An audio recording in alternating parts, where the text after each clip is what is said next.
In the Bible, there's an incredibly heartbreaking story about a man named Job.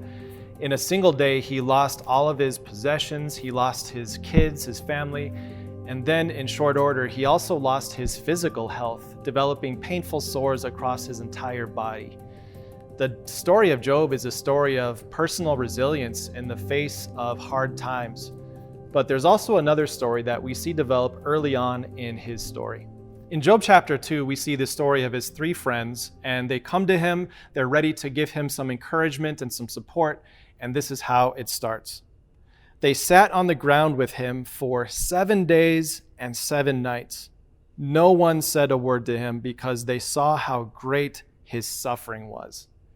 In that moment, those three friends simply showed compassion to him, and to show compassion, it required them to be extremely patient and just sit with him. And that's the main point I wanted to share with you today. When it comes to the love and compassion you show to people, it often requires patience to go along with it. You see this time and time again from Jesus' life. When, for example, he wanted to feed a large crowd of people at the end of a very long day and a very long week, he had patience with them. Because of his patience, he was able to stay with them for a while and continue to love them and feed them.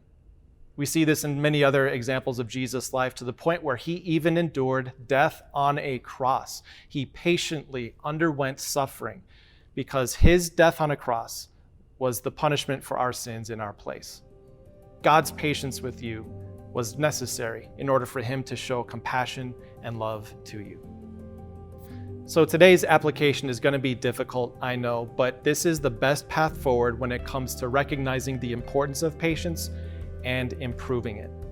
But as you think about the importance of patience, think about one person in your life whom you love, whom you have compassion for, but your impatience has prevented you from showing it the way you wanted to. And as you think about that person, would you think specifically the impact your impatience has had? Maybe you weren't able to be there for them in a moment that they could have used it. Maybe you didn't reach out in a moment where you felt like maybe you should.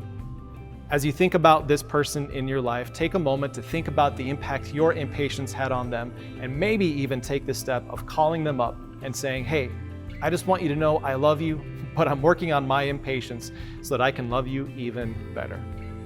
I think when it comes to patience, we could all learn to grow a little bit in this area.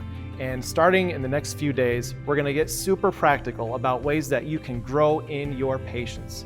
But today, really focus on why. Your compassion requires your patience. And if there's someone in your life who you want to get more patient with, maybe this is a good moment for you to pause and think about them. And if it helps, maybe even share this video with them, and maybe you can grow in your patience together. Hey everyone, Pastor Mike here with Time of Grace. Thank you so much for checking out our podcast, and we'd love for this podcast to be a blessing to you in the days to come.